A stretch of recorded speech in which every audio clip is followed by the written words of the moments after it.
So I want to talk about two more things before we wrap up that I think are really important things you mentioned. One of them is the importance of pre-de-escalation work and laying the groundwork for a non-escalatory, calmer environment or atmosphere at the event.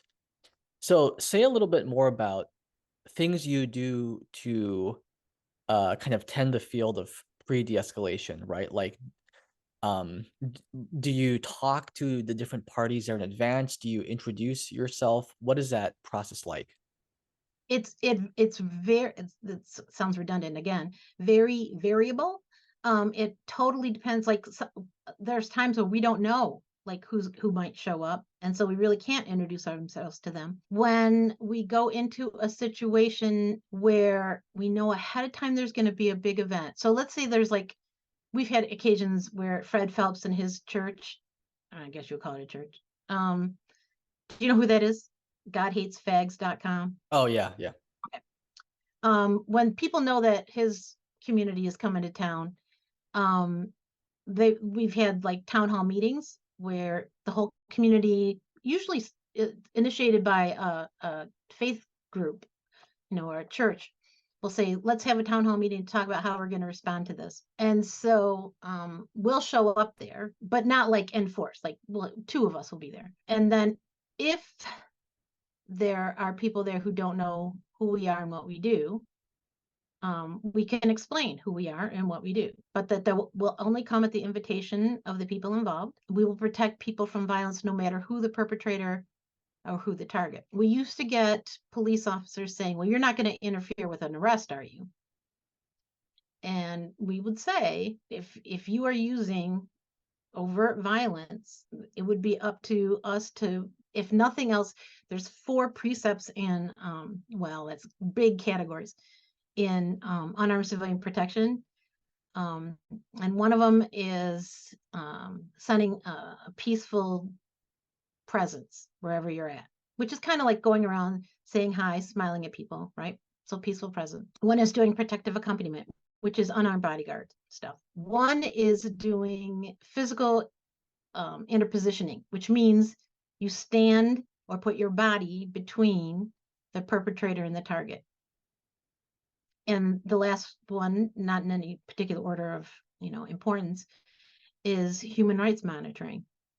So one way or another, one of those four skills would come into play if a police officer is overtly beating somebody, and it would fall to the peace team member to use their gut on what they think they're willing to do. So some of us would be willing to, get hit or punched or hit or shot or whatever. Some may not. It doesn't make them less valuable, but they would then probably resort to human rights monitoring and filming it kind of thing. We tell people what we can do and what we won't do, and then leave it to them to decide, whether they want us there or not.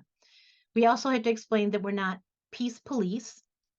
We are not going to make sure your event goes flawlessly. We are not going to make sure you're not interrupted. And we are not going to stop somebody from doing like a crime, civil disobedience, whatever. Like now, if somebody's trying to push over a telephone pole, we're not going to stop them, but we from pushing over the telephone pole. They'll have to face the repercussions of pushing over the telephone pole themselves. But we may say, hey, hey, hey, hey, hold on. Let us get people out of the way first. You realize that you're probably going to get arrested, but we don't want these people hurt. So we would do that. We want to make sure that everyone knows that we're an ally to all, but we're not a tool for anyone, if that makes sense.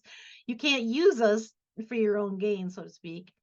And we've also, when we know ahead of time that there's going to be a big event, our other big focus is to, if we're invited, we're like, there's enough time that we could do a training for your community so that some of your people are on this peace team.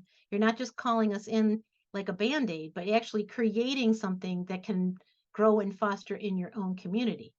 And so, and then we salt those affinity teams with members of the MPT who have been on many peace teams. So they're always with somebody who's experienced, who can give them some insights if they need it, and they're not alone on their first try. But our preference is when we're invited to set that up, to set up a training so that people in the community are part of being the solution to potential violence. Some of the hard part is that a lot of times people don't give us a lot of heads up ahead of time. There's not a time to fit a training in before an event. And I think it's because it's not intuitive yet when you know something's coming down the pike to look for a nonviolent solution to potential violence. And the other thing is, that's just how the news is. Like something blows up in the news, people want to protest about it. There's not a lot of organizing that goes on ahead of time. So we just usually get an invitation and then we scramble to contact people that we know are trained in that area.